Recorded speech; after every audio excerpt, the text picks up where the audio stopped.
마가복음 14장 22절로 26절을 천천히 다 같이 읽겠습니다. 시작. 그들이 먹을 때에 예수께서 떡을 가지사 축복하시고 떼어 제자들에게 주시며 이르시되 받으라, 이것은 내 몸이니라 하시고 가지사 감사 기도하시고 그들에게 주시니 다 이를 마시매 이르시되 이것은 많은 사람을 위하여 흘리는 나의 피 곧 언약의 피니라. 진실로 너희에게 이르노니 내가 포도나무에서 난 것을 하나님의 나라에서 새 것으로 마시는 날까지 다시 마시지 아니하리라 하시니라.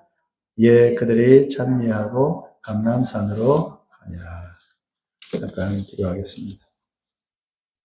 사랑과 용서의 하나님 아버지, 하나님이 세상을 만드시고 우리 인간을 흙과 그 숨결로 지으셨지만 우리는 우리 자신이 주인이 되어 하나님을 인정하기보다는 나를 더 앞세우고 나의 유익을 위해 살아가고 있음을 고백합니다.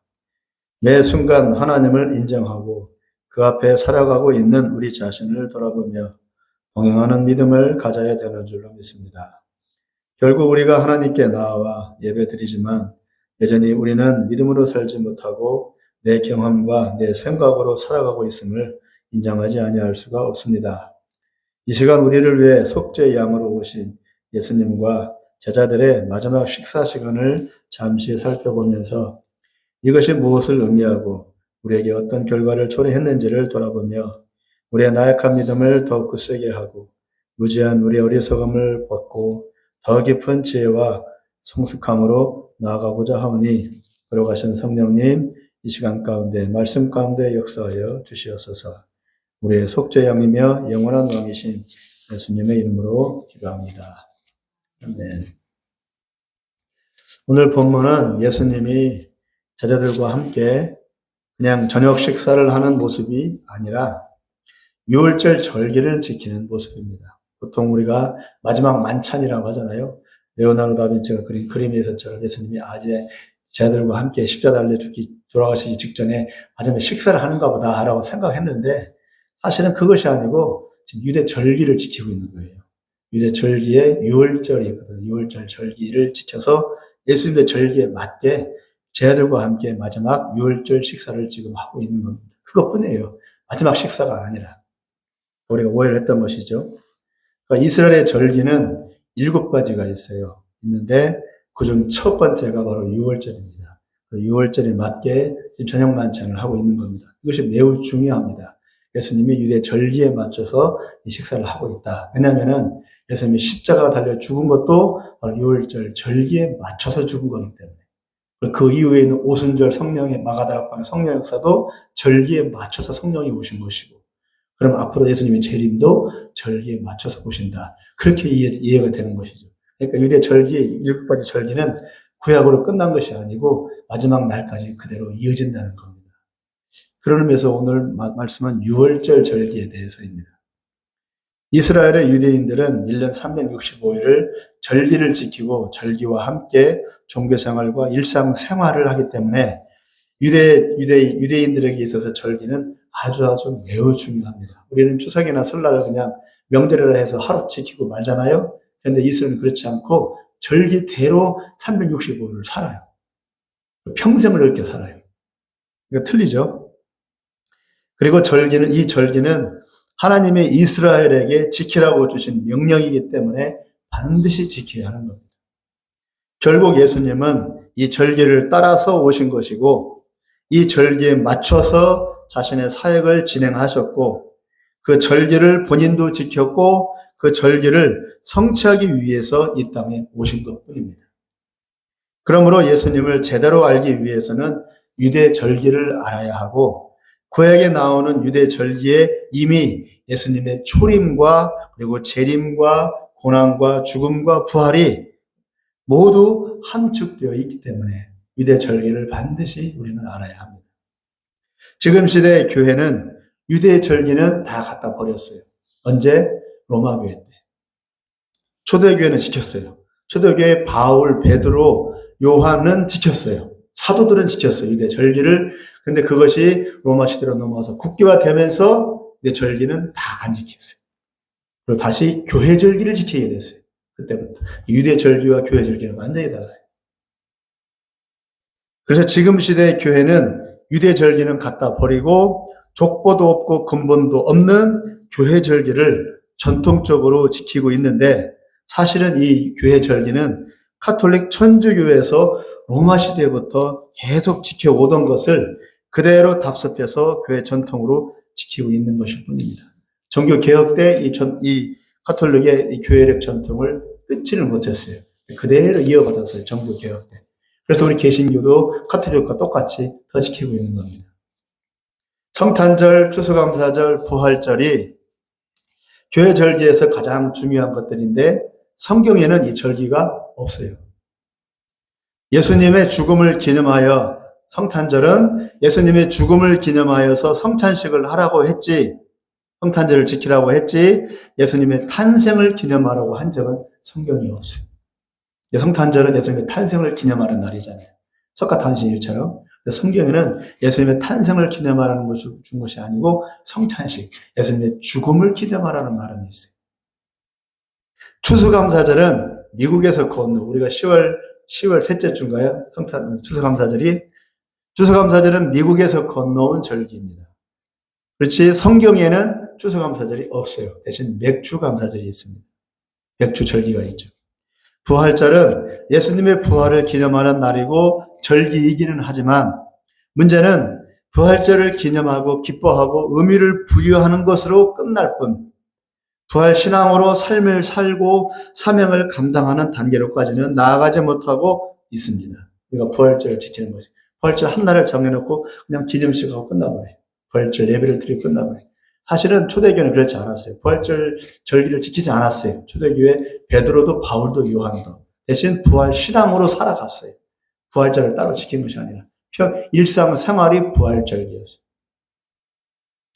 초대교회에는 부활절을 기념하고 축하하지 않았고, 부활의 신앙으로 복음을 전하고 선한 일에 힘쓰고 기꺼이 생명을 내놓고 순교까지 했어요. 이게 부활 신앙입니다. 예수님의 부활 이후에야 제자들이 제대로 제자 노릇을 하고 온 열방으로 복음을 전하고 예수 이름의 권세를 나타내었듯이, 지금에도 기념 행사나 기념 주일을 지키는 것에 그칠 것이 아니고 그 주안점은 그 신앙으로 살아가는 것입니다. 그것이 중요한 겁니다. 결국 교회에 여러 지키고 있는 여러 절기는 의식과 형식을 지나치게 강조하는 로마 카톨릭 천주교의 전통을 끊어내지 못하고 그대로 따라하는 것에 불과합니다. 종교개혁으로 개신교회로 탈바꿈했으면 우리는 교회 전통이란 이름으로 천주교를 따를 게 아니고 초대교회로 다시 돌아가, 우리는 로마교회로 돌아간 게 아니에요. 초대교회로 돌아가 성경의 약속과 명령을 삶으로 지켜야 옳습니다. 이런 점에서 교회 전통은 큰 단점이 되고 마땅히 철저히 다시 개혁이 되어야 합니다. 카톨릭 천주교의 폐단과 부패에 맞서서 수많은 사람들이 피 흘리며 종교개혁을 일으켜 새로운 교회, 곧 우리 개신교회가 탄생을 했지만 아직 털어내지 못한 잘못된 부분들이 교회 내에서 매우 많이 실행되고 그리고 따르고 있습니다. 이런 점들 때문에, 사실은 이런 털어내지 못한 이런 점들 때문에 교회를 떠나고 실증내어 이단에 빠지는 이들이 많이 발생하고 있는 것입니다. 교회가 성경대로 믿고 따른다면 이단은 생기지 않을 것이고 교회를 떠나는 이들은 없을 것입니다. 이런 점에서 오늘은 7가지 절기 중 유월절 절기에 맞추어서 십자가의 죽음을 준비하고 계시는 예수님과 제자들의 마지막 만찬의 모습을 살펴보면서 이 절기와 예수님의 죽으심이 어떤 관계가 있고 그것이 무엇을 말하고 있는지를 잠시 깨닫고자 합니다. 성령께서 말씀을 잘 조명해 주시기를 바랍니다. 하나님이 아브라함, 이삭, 야곱을 통해서 이스라엘 민족을 이루셨지만 사실 그때는 민족이라고 할 것도 없었습니다. 아브라함 때 처음 하나님이 나타나셔서 네가 내 말에 순종하면 너를 민족의 조상으로 만들어주겠다고 창세기 12장에 말씀하셨습니다. 그리고는 25년간 끌고 다니시면서 가전 고생과 별별 일들을 다 겪게 하시면서 아들은 안 주고 25년 동안 준다고 했던 아들은 안 주고 내 말 잘 들어. 비록 지금은 아들이 없어도 하나님이 준다고 했으니까 내가 준다고 했으니까 믿어야 해. 믿어야 해. 25년 동안. 준다고 했던 아들을 주면 되잖아요. 근데 아들은 안 주고 계속 끌고 다니면서 별 이상한 일들 겪게 하시면서 아들 줄게, 믿어. 이러고만 했어요. 아브라함도 괴로웠겠죠, 25년 동안. 그러니까 아브라함은, 하나님은 그렇게 말씀을 하시지, 실제는 안 주겠구나. 이런 믿음이 생겼었어요, 사실. 아들 주실 거야. 이런 믿음이 아니라. 아브라함도 사람이니까.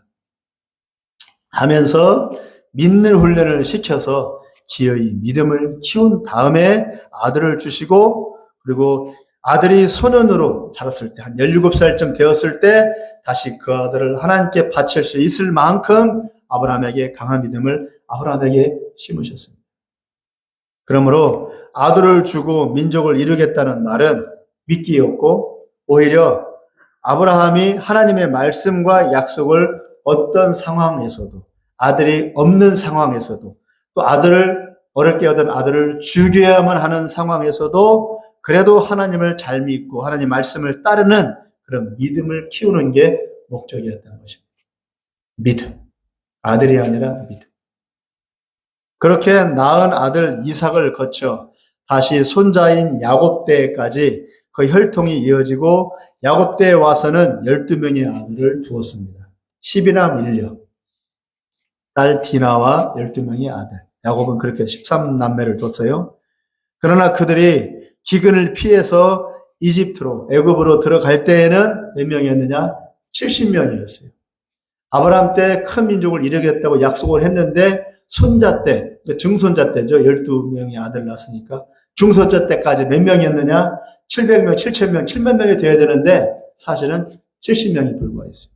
민족이라고 할 것도 없어요. 그냥 시족 단위 정도밖에 안 돼요. 일가족밖에. 아브라함 때부터 오랜 시간 3, 4대에 걸쳐 인도하셨지만 남겨진 일가는 겨우 70명이었어요. 그래놓고 하나님은 민족이래. 웃기는 거죠. 겨우 70명이 한 민족이라고 할 수는 없습니다. 부족도 안 됩니다. 그냥 한 가족 정도에 불과한데도 이들이 아브라함의 약속의 열매가 될 수 있는 것은 70명이 하나님의 약속을 믿는 믿음으로, 그리고 오직 하나님만을 두려워하고 경외하는 신앙심으로 무장되어 있었기 때문입니다. 믿음의 계보가 이루어진 것이고 믿음의 공동체가 이루어진 것입니다. 숫자는 70명 적지만 그러나 그 한 사람 한 사람이 씨앗이라는 얘기예요. 믿음을 퍼뜨리는 씨앗. 12명의 받아들인 르벤이죠, 레위죠, 시므온이죠, 그다음에 유다죠. 이게 쭉쭉 이어져요. 그러나 각 지파의 우두머리인 그 지파의 르벤 12명의 아들 자체가 바로 한 부족을 이루는 씨앗의 역할을 했기 때문에 70명이지만 그것이 민족이 될 수 있었던 것이죠. 우리 교회가 지금 기도하는 것이 12명, 12제자 가정이잖아요. 12제자. 12명이 아니고 12제자 가정이에요. 한 사람 한 사람이 제자의 역할을 감당할 수 있는, 씨앗의 역할을 감당할 수 있는 그런 12가정. 그렇게 기도하고 있는 겁니다. 몇 명인지는 모르겠어요. 몇 명이 될지. 그것을 위해서 기도하고 있는 것처럼 마찬가지로 12지파, 바로 12씨앗이 되는 겁니다. 12종족. 그래서 아브라함에게 민족을 주시겠다고 하셨던 그 약속이 70명이지만 이루어졌다고 볼 수 있는 겁니다. 그 70명이 이집트에서 430여 년을 살면서 몇 명으로 불어났어요? 20세 이상 장정만 60만 명. 그러니까 곱하기 한 3, 4 정도 하면은 200만 명이 되는 겁니다. 가장 20세 이상의 남자 장정만 60만 명이었으니까 한 200만 명쯤으로 불어났습니다. 70명이. 대전시와 세종시를 합친 인구보다 더 많은 수가 된 것입니다. 문제는 그들이 이집트에 살면서 이집트에 종살이를 하면서 그들이 섬기는 온갖 잡신에 노출되어서 이집트의 우상신들을 섬기고 우상 문화에 찌들어 있는 상태였다는 것입니다. 하나님은 이들을 빼내어 원래의 땅, 아브라함에게 약속한 그 땅으로 다시 오게 하시기 위해서 모세를 보내셨습니다. 70명의 이스라엘 백성을 200만 명으로 불리기 위해서 하나님은 누굴 먼저 보냈어요? 11번째 아들인 요셉을 먼저 이집트로 보냈어요. 보내는 과정이 구구장장합니다. 형제가 그 형제 동생을 팔아서 죽이려고 했다가 팔았다가 그래서 어렵게 해서 총리가 돼서 먼저 가게 된 거예요. 총리가 된 것이 중요한 것이 아니라 먼저 가서 올 70명을 준비하고 있었던 것이 중요한 겁니다. 사람들은 총리만 바라봐요. 총리가 중요한 게 아니라. 하나님은 다시 200만 명의 이스라엘 백성을 빼내기 위해서, 이제는 다시 들어온 것이 아니라 빼내기 위해서 누굴 준비합니까? 이집트의 왕자 신분이었던 모세를 양치기로 만드시고 다시 그를 부르시어 모세를 보냈습니다. 모세의 과정도 구구장장하죠. 모세는 유대인의 아들로 태어났다가 다시 이집트 공주의 양아들로 들어갔다가 이집트 왕이 될 수 있는 것까지 갔다가 다시 또 양치기로 갔다가 다시 또 하나님이 불러서 선자가 됐다가 아주 구구장장한 그런 인생을 겪었어요. 모세.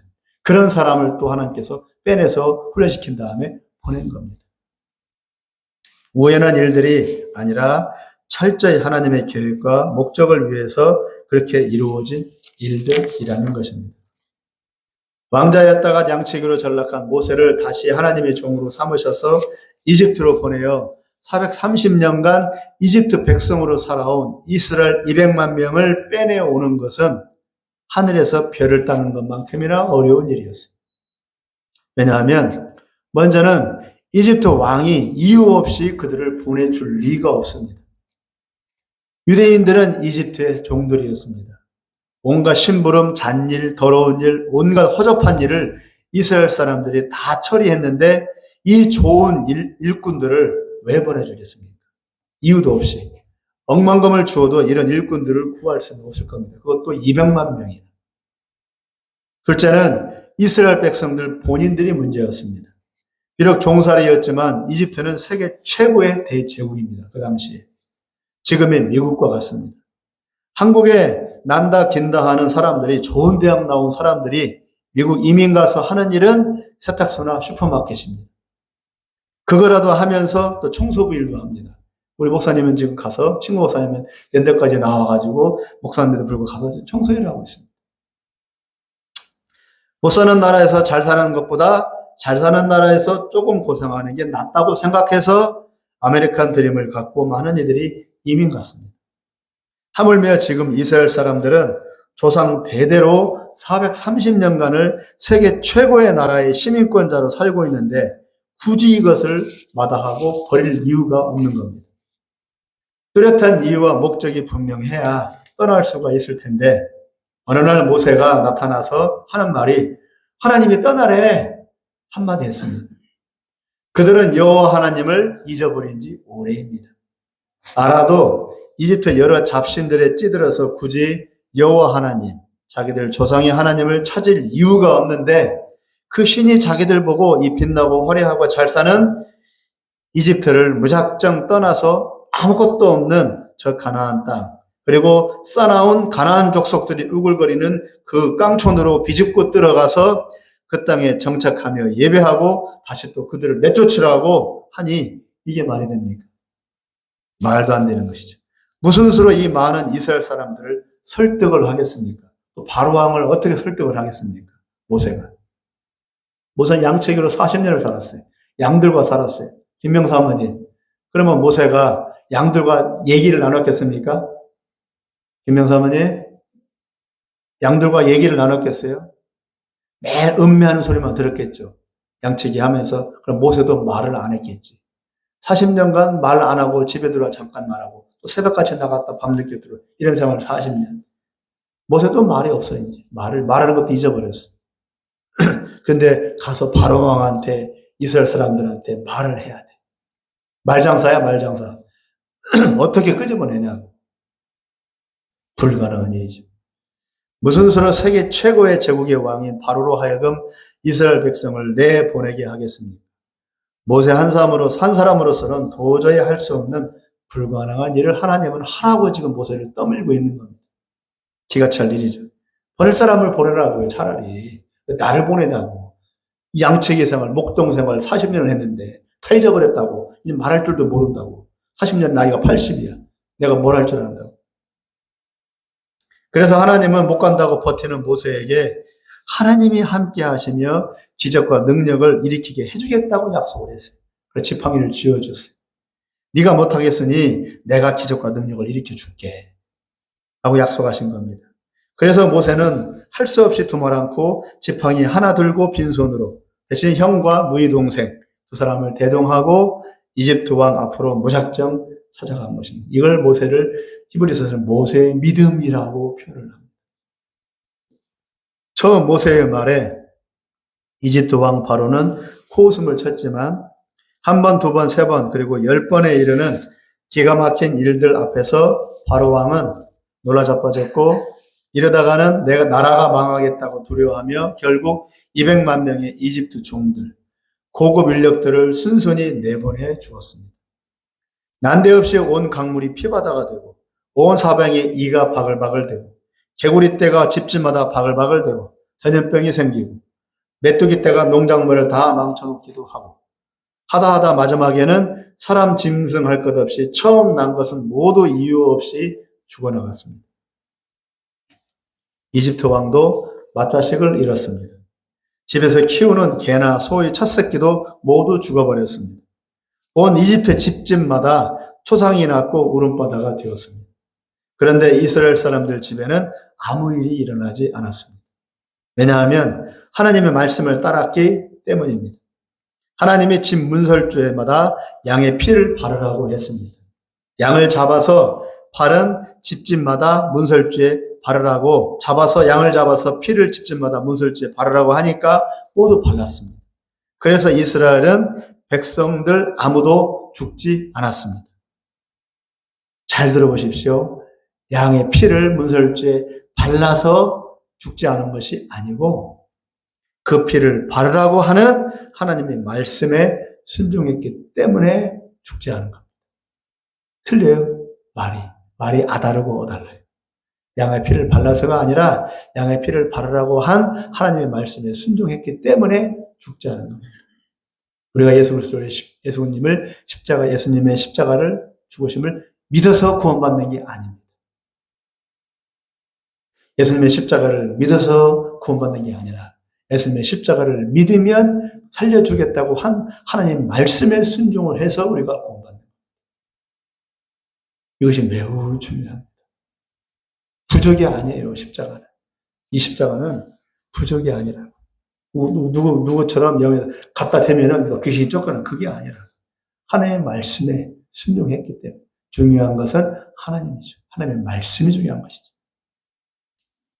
그래서 이 사건 때문에 이집트 왕은 두 손 두 발 다 들었고 이스라엘 백성들도 하나님이 살아계시고 하나님의 말씀을 의지하면 죽을 자도 산다는 믿음을 갖게 되어서 아무것도 없는 광야로 길을 떠나게 된 것입니다.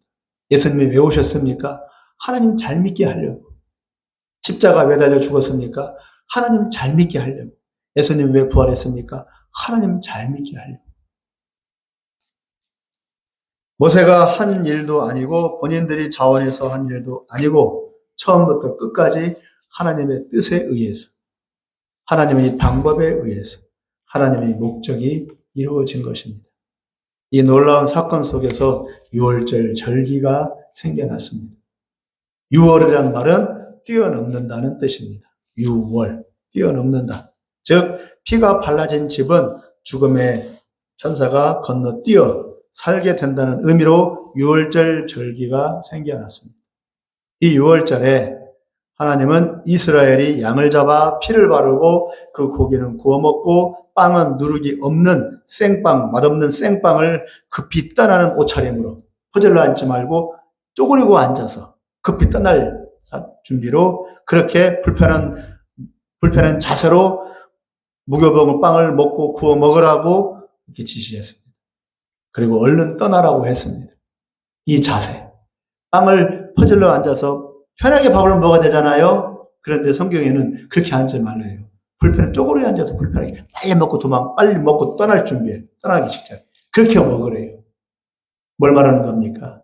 예수 믿는 신자가 하나님의 나라를 준비하고 예수님의 재림을 준비하는 자세입니다. 이렇게 퍼질러 앉지 말고 불편하지만 떠날 준비할 그렇게 먹어요. 그렇게 살으래요. 여기에서 중요한 두 가지가 있습니다. 첫째는 이 모든 일들이 모세를 통해서 전해진 하나님의 말씀에 순종해서 이루어졌다는 것입니다. 모세도 하나님 말씀에 순종해서 갔고, 모세도 하나님 말씀에 순종해서 지팡이를 드니까, 지팡이를 담그니까 피가 되고 메뚜기가 나오고 이가 바글바글 되고 그리고 죽음의 사신이 떠나고, 그 기적들이 모세가 순종하니까 일어난 겁니다. 모세가 한 일이 아니고 하나님이 시키시는 대로 했다는 것입니다. 누가 한 거예요? 모세가 한 것이 아니라 하나님이 하신 것이죠. 하나님은 세세한 부분까지 일일이 모세를 통해서 지시하시며 가르쳐 주셨고 이스라엘 백성은 그대로 순종을 했습니다. 이것이 유월절 절기를 지키는 첫 번째 중요한데요. 누구를 기억하라고요? 모세를 기억하라고가 아니고 하나님을 기억하라고. 이스라엘을 살려주신 하나님을 기억하라고. 조영기 목사님을 기억하라고 아니가 조영기 목사님을 통해서 일하신 하나님을 기억하라. 둘째는 이스라엘 백성들을 살게 해준 양을 기억하라입니다. 그 피가 안 뿌려지고 문설주에 안 발라졌다면 이스라엘 백성들 집도 줄 초상이 났을 텐데 그 피가 그들을 살려주었습니다. 그리고 남은 고기로 그들의 배를 채우고 다시 남은 맛없는 무교병으로 배를 채우고서 길을 떠났습니다. 집집마다 잡은 그 양 한 마리가 하나님의 사용하신 구원의 선한 도구였습니다. 피. 이삭을 대신해 순념서를 주셨듯이 다시 하나님은 이스라엘을 살려주시려고 양을 잡아 그 피와 고기를 사용하신 겁니다. 왜 어린 양이었을까? 이것이 이해가 되어서 성전 제사 때마다 이제 양을 바치고 소를 바치고 피를 바치는 겁니다. 그렇게 유월절 절기가 만들어졌고 하나님은 대대로 영원히 이 유월절을 지키면서 너희가 어떻게 구원받았는지를 잊지 말라고, 그리고 후손들에게 알려주라고, 하나님께 대한 믿음을 잃지 말라고, 그래서 유월절 절기를 지키라고 신신당부를 했습니다. 그래서 지금도 유월절 절기를 지키고 있는 겁니다. 그 유월절 절기가 바로 지금 예수님 때에도 유월절 절기가 있었어요. 그대로 지켰어요. 예수님도 유월절 절기를 안 지켰느냐? 지켰다고요. 예수님도 유월절 절기를 지켰어요. 내가 왔으니까 이제 유월절 절기는 필요 없다. 이제 유대 절기는 필요 없다.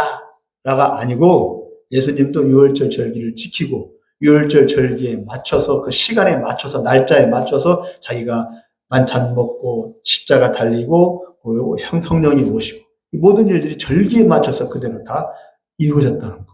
놀랍지 않으세요? 그 유월절 절기가 지금도 진행되고 있어요.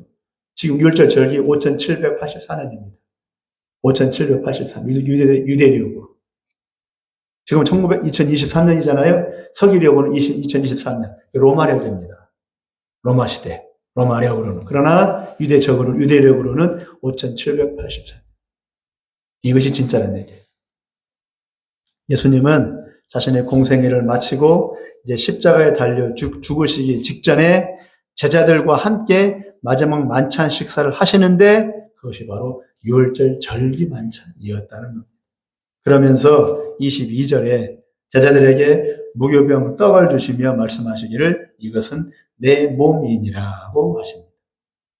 왜 유월절에 먹는 무교병, 누룩 없는 빵이 예수님이 됩니까? 안 된다. 밑도 끝도 없이. 제자들 입장에서 생각해 보세요. 제자들 입장에서 이것이 내 몸이니라 그래. 이게 뭔 말이에요? 예수님, 제자들은 베드로도 그렇고 요한도 그렇고 이게 뭔 말이야? 유월절은 알겠어. 지키고 있으니까. 근데 예수님이 빵을 떼주면서 이게 내 몸이래. 빵을 먹었잖아요. 다시 또 말씀하세요. 23, 24절을 우리 졸리니까 읽겠습니다. 23, 24절이요. 시작.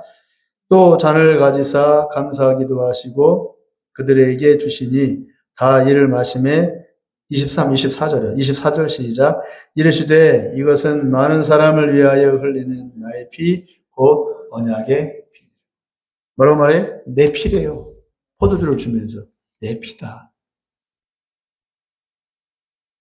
쉽게 말하면 유월절에 먹고 마셨던 그 양, 잡았던 양, 먹었던 무교병 빵, 마셨던 포도주. 그게 바꿔 말하면 뭘 지금 말하고 있는 거라고요? 모세 때부터 예수님의 초림을 준비하기 위한 거였다는 것이죠. 그러니까 그때 모세 때 시작된 그 유월절 유대 절기가 뭘 준비한 거라고요? 예수님의 이 십자가를 준비한 거라는 거예요. 그러나 유대인들은 그걸 까맣게 모르는 거예요. 다만 뭘 기억해요? 하나님이 우리를 이집트에서 우리를 빼냈다. 하나님이 우리를 이집트에서 빼냈다. 그것만 기억하는 거예요. 이것이 모르고. 장차 예수님 메시아가 오셔서 똑같이 어린 양이 되고 무교병이 되어서 너희들 양식이 될 것이다 하는 것을 기억하지 못합니다. 그걸 지금 예수님이 제자들에게 알려주고 있는 겁니다.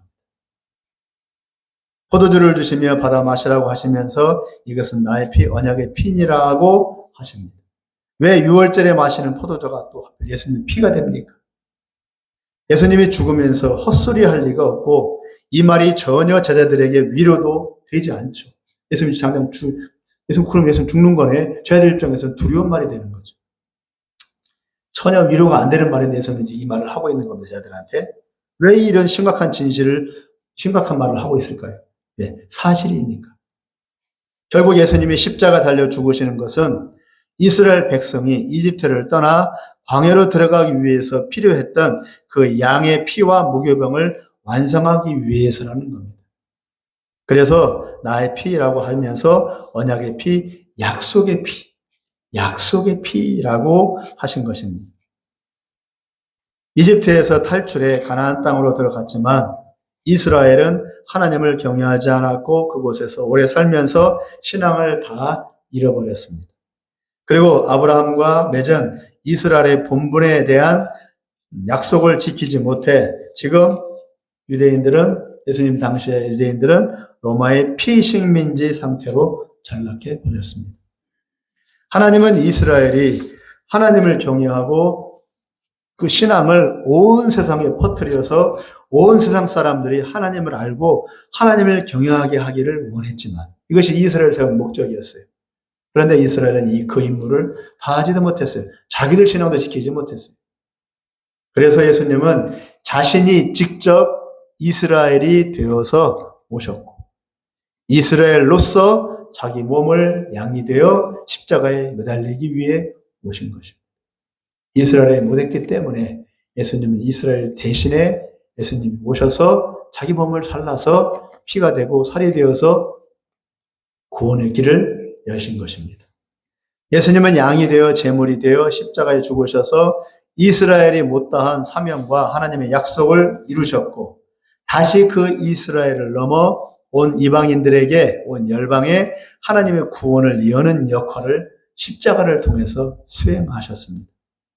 예수님이 죽으시자 무슨 일이 일어났습니까? 성전에 있는 성소와 지성소를 구분하는 휘장이 위에서부터 아래로 찢어졌습니다. 이것이 매우 중요한 의미입니다. 단순히 기적을 의미하는 게 아니에요. 저는 이것을 봤을 때 하나님께서 위에서부터 아래로 휘장이 찢어진 걸 보고서 예수님은 하나님의 아들이라는 것을 로마 백부장이 인정을 하잖아요. 이 고백을 하기 위해서 휘장을 찢었구나라고 생각을 했었어요. 단순히 예수님의 십자가, 예수님 하나님의 아들인 것을 증명하기 위해서. 또 하나 의미가 있더라고요. 아래로부터 찢어졌다면 사람이 찢은 거겠지만 위에서부터 찢어졌으니 이것은 하나님이 찢은 것이라고 확신할 수 있겠죠. 이것은 불결함과 거룩함을 구분짓는 성소와 지성소를 구분짓는 휘장을 찢어서 이제 하나님의 구원의 복음을 이스라엘을 넘어 거룩하지 못한 온 세상의 사람들에게 전하겠다는 하나님의 뜻의 표현인 것입니다. 이제는 이스라엘만 구원시킬 것이 아니야. 이제는 온 이방인들에게도 이 복음이 가야 돼. 라는 의미에서 휘장을 찢은 것이라고 보여집니다. 그럼 예수님의 십자가 의미는 단지 막연한 구원이 아니라 이스라엘을 넘어 온 열방의 이방인들에게 구원을 퍼뜨리겠다라고 하는 하나님의 계획과 작정의 완성이라는 겁니다. 왜냐하면 그로부터 이방인들에게 복음이 증거되기 시작됐으니까. 그 전에는 이방인들에게 복음이 안 갔어요. 오직 이스라엘에만. 예수님 당시에도 그랬어요. 그 이후에 바울과 베드로를 통해서 복음이 온 열방으로, 열두 제자들을 통해서 복음이 퍼지기 시작했어요. 예수님이 죽으신 이후부터. 그때부터 이제 선교의 시대가 열린 것이죠. 그 당시에는 선교라고 할 수가 없었어요. 전도지, 이스라엘, 유대 땅에서만. 이것이 특이한 현상입니다. 예수님 십자가는 바로 선교의 문을 여는 시발장이 된 것입니다. 예수님의 십자가는 이스라엘뿐만 아니라 온 이방인의 죄도 대속하는 구원의 표가 되는 것입니다. 어느 날 갑자기 예수님이 오셔서 나는 메시아다, 하나님의 아들이다 하고 말하는 것이 아니고 이미 오래전부터 이스라엘 역사에서 하나님이 이미 예정하고 미리 보여주신 사인들 그리고 절기에 나타난 하나님의 뜻을 이루기 위해서 예수님의 십자가가 이루어진 것이라는 겁니다. 즉 예수님은 하나님의 말씀, 약속을 성취하기 위해서 이 땅에 육신으로 오셔야만 했습니다. 그러면 십자가가 중요한 것이 아니고 하나님의 말씀이 약속이 중요한 것입니다. 근데 이제까지 우리는 하나님의 약속 말씀을 잊어버렸어요. 십자가만. 마치 부족인 것처럼. 말씀의 성취라고 해요, 십자가. 그러므로 예수님은 하나님의 약속 말씀의 성취입니다. 우리가 예수를 믿을 때 한 사람 예수 그리스도 구원자를 믿는 게 아니고 하나님의 말씀인 약속을 믿고 순종하는 것이 되기에 구원을 은혜로 받는 것입니다. 그래서 은혜가 은혜될 수가 있는 거예요. 구원은 예수를 믿으니까 저절로 얻어지는 게 아니고 예수를 믿으니까 하나님이 선물로 믿는 자를 구원해 주시는 것입니다. 말이 아다르고 어다른데 완전히 달라요. 그러므로 예수를 믿는 게 하나님께 순종하는 것이 됩니다. 그러니까 예수를 믿어야 되는 거예요. 그것이 하나님 말씀에 순종하는 것입니다. 하나님을 경외하는, 그것이 예수를 믿는 게 하나님께 순종하는 것이고, 하나님을 경외하는 것이고, 더 나아가서 하나님을 가장 기쁘게 하는 것이, 예수를 믿는 것이. 내가 선한 일을 많이 하고 수만 명을 구원시키는 것이 하나님을 기쁘시게 하는 것이 아니라 내가 예수를 믿는 것. 그런 많은 사람들로 하여금 잘 먹고 잘 살게 하는 것이 좋은 일이 아니라 많은 사람들로 하여금 예수를 믿게 하는 것이 하나님을 가장 기쁘시게 하는 거예요. 그러니까 뭐가 제일 중요해요? 전도 선교가 제일 중요하고 복음을 증거하는 것이 가장 중요합니다. 하나님이 그것만 바라봐요. 어떤 영혼이 구원받는가? 오늘은 누가 구원받았는가? 구원이 제일 중요해요. 하나님의 관심은 그것밖에 없어요. 이것이 아브라함의 믿음이고 모세의 믿음이고 이스라엘이 가져야 하는 믿음입니다. 이제 6월절 어린 양으로 죽으시고 부활하시고 승천하신 예수님은 다시 오시는데 다시 오실 때에는 어린 양이 아니라 유다의 사자 곧 왕으로 오십니다. 그때에는 속죄도 없고 용서도 없고 더 이상 구원의 기회도 없습니다. 끝이에요. 끝. 그때 가면 늦어요. 지금이 기회라고. 심판과 하나님의 통치가 그때는 있을 뿐입니다. 그때가 오기까지 우리는 부지런히 잘 믿고 열심히 전하고 준비하라고 하신 것입니다. 졸면 되겠어요? 안 되잖아요. 예수님이 다시 오실 때까지 우리는 믿음으로 살고 있어야 합니다. 그때 가서 믿을 게가 아니에요. 지금부터 계속 믿고 있어야 돼요. 믿음으로 살고 있어야 돼요. 왜냐하면 다 휩쓸려 가버려요. 안 믿게 만들어요, 세상이. 지금 세상의 구조를 보세요. 세상이 돌아가는 걸 보세요. 정치를 보세요. 사회 문화를 보세요. 예수를 안 믿게 하는 정치, 예수를 못 믿게 만드는 사회, 예수를 못 믿게 만드는 문화, 예수를 못 믿게 만드는 그런 사회 풍토. 전체가 다 그래요. 그런 쪽으로 가요. 어떻게 믿음을 지키냐고. 믿음으로 계속 우리는 계속 물살을 거꾸로 올라가는 연어떼처럼 그렇게 살아내야 돼요. 삶을 살고 있어야 돼요. 그래 예수님 또 예수님 오신다고 나팔을 딱 막 불 때, 뿌뿌하고 불 때, 예수님 오셨다고 얼른 튀어나가지. 믿음을 살고 있지 않으면은 나팔이 불어도 웬 나팔 소리요? 뭘 못 알아봐요. 예수님이 와도 예수님 얼굴을 보고서도 누구세요라고 할 거예요. 믿음을 살고 있지 않으면. 지금이 중요한 거예요. 그때가 중요한 것이 아니라. 그러라고 지금 이 설교를 하고 우리 교회가 서 있는 겁니다. 믿음은 교회에다 던져놓고 마음대로 살다가 다시 교회에 와서 주워 담는 그런 믿음이 아니라 늘 평상시에 믿음으로 살아야 합니다. 그것이 신부로서 신랑을 준비하는 자세입니다. 춘향이는 목에 칼 차고 감옥에서 준비하며 기다렸습니다. 다섯 처녀는 기름 등불 다 준비하고 신랑을 준비했습니다. 우리 역시 유월절 어린 양을 붙들고 하나님을 경외함으로 준비하고 있어야 합니다. 말씀을 맺겠습니다. 이집트를 벗어나기 위해서는 이집트에 살면서 이스라엘 백성이 지어온 죄값을 치러야 했습니다. 이집트 신들을 섬겼고 하나님을 잊어버린 채 풍요하고 보장된 생활에 만족하며 살았었습니다. 유대인들은. 그것이 죄입니다. 이 죄값을 치르기 위해서 하나님은 양의 피를 문설주에 바르라고 했습니다. 어디에요? 전체가 아니라 집집마다. 우리가 세상 습관을 버리고 하나님 나라의 백성으로 살려면 반드시 죄값을 치러야 합니다. 개개인이. 그것이 나 위에 피 흘리신 예수를 믿고 내 구주로 모시는 것입니다. 이제 나는 죽고 내 안에 예수가 살아서 나의 주인이 되는 것이 속죄신앙, 구원의 신앙입니다. 그리고 이 신앙으로 주님 앞에 갈 때까지 노력하고 애쓰고 계속 수고해야 합니다. 그래야 믿음이 떨어지지 않습니다. 25절을 마지막으로 읽어보겠습니다. 시작. 진실로 너희에게 이르노니 내가 포도나무에서 난 것을 하나님 나라에서 새 것으로 마시는 날까지 다시 마시지 아니하리라 하시니라. 어린 양 혼인잔치가 곧 이룰 것입니다. 26절에 뭐라고 나옵니까? 이에 그들이 찬미하고 감람산으로 가니라. 원래는 감람산으로 가니라. 감람산에서 무슨 일이 벌어졌습니까? 예수님이 올라가셨습니다. 승천 하늘로 올라가셨어요.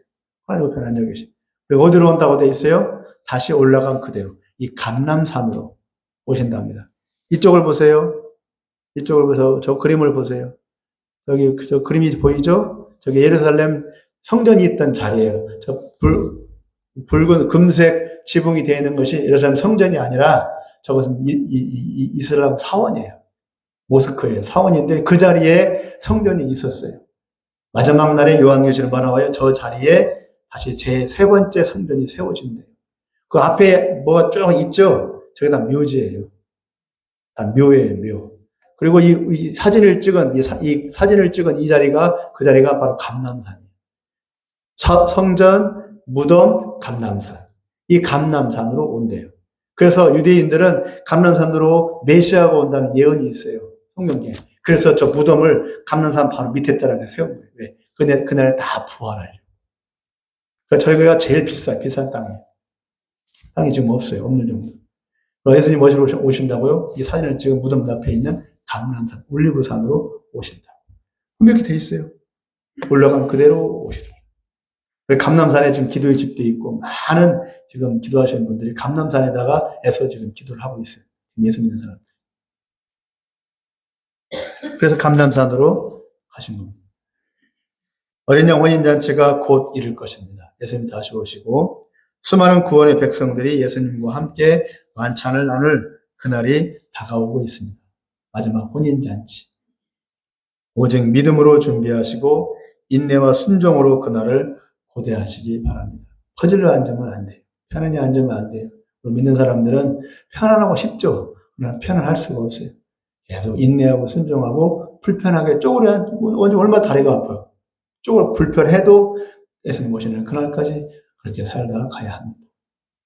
그날을 준비하라고 우리를 이렇게 세운 겁니다. 날마다 주님의 위로와 능력이 부어져서 날마다 새 힘으로 그렇게 준비하시는 우리 모두가 되기를 간절히 기원합니다. 기도하겠습니다. 오늘 6월절 만찬 때 예수님께서 제 아들과 함께 식사하시는 모습을 통해서 6월절 절기에 대해서 잠시 살펴보았고 이 6월절 절기 속에 담겨있는 하나님의 약속의 말씀, 어린 양의 피에 대해서 살펴보았습니다. 마지막 날 올라가신 그대로 다시 오신다고 예수님께서 말씀하셨습니다. 이 만찬 이후에 제자들은 성령을 받고 그 자리에 퍼질러 주저앉는 것이 아니라 온 열방으로 퍼져나가서 목숨을 걸고 복음을 증거하고 목숨을 걸고 교회를 이루고 목숨을 걸고 사명을 감당하다가 다 순교해 죽었습니다. 그들이 그렇게 살다 간 이유는 바로 다시 오시마 약속하신 바로 그 주님의 말씀을 순종했기 때문입니다. 그와 같이 우리 교회가 우리 제자들의 사도들의 신앙을 그대로 본받아서 우리 교회가 세워졌습니다. 그럼 우리 역시 제자들이 걸어간 그 길을 똑같이 걸어가야 할 것입니다. 로마 교회의 평안함의 퍼즐로 앉아서 타락한 로마 교회의 모습을 따를 것이 아니라 초대교회 사도들이 걸어갔던 그 고난의 길을 똑같이 걸어가 마지막 다시 오실 주님을 준비하는 우리의 모습이 되게 해 주옵소서. 이 땅이 우리의 쉴 곳이 아니라 바로 하나님 나라, 곧 이 말 하나님의 나라가 우리가 곧 쉬어야 할 영원한 나라인 줄로 믿사오니 그때까지 우리가 조국철 목사님처럼 손영원 목사님처럼 인내